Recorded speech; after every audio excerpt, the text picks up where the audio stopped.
The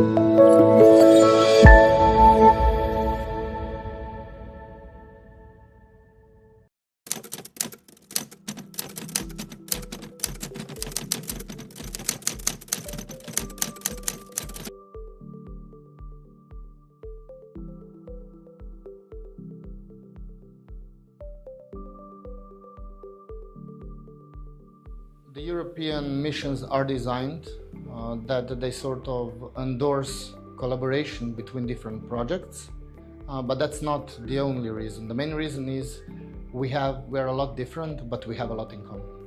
That's the point, and we have the same issues with patient recruitment, with patient engagement. There are data sets that do not exist.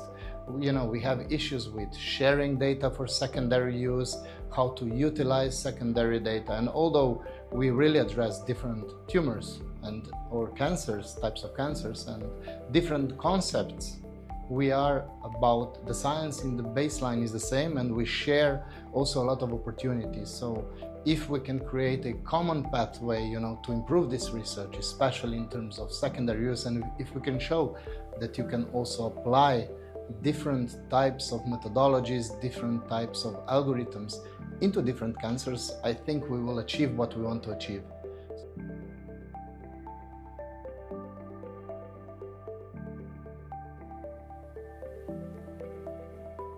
Yeah, so if you look at cancer screening in Europe, it is implemented maybe under the same gold standard or similar gold standard, but very nationally. So, some countries have these types of screening. We just started in Slovenia very late with the low-dose CT, screening. And so the programs themselves, well, the technology or the methodology behind it is gold standard, so MRI is MRI. Everybody does it in the same way. The problem is the program itself, it differs. So what we want to do is create something a bit more methodological, with options, with clearly list of potential benefits, and then sort of, also to ensure to create, as I said, common data sets that are comparable, because clinical data around Europe, not only around Europe, within regions of a certain country, is sometimes not comparable at all. We can go to the semantics. What a certain feature means in a certain healthcare system is not always the same. I have the experience with BMI, right? BMI is observed differently with slight variation in different countries, right? So what is healthy and what is not healthy is also, there's no really unified terminology.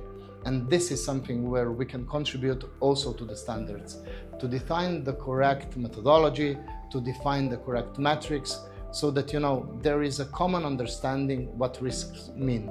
Of course, risks are not only internal, right? They stem also from the environment and also our behavior.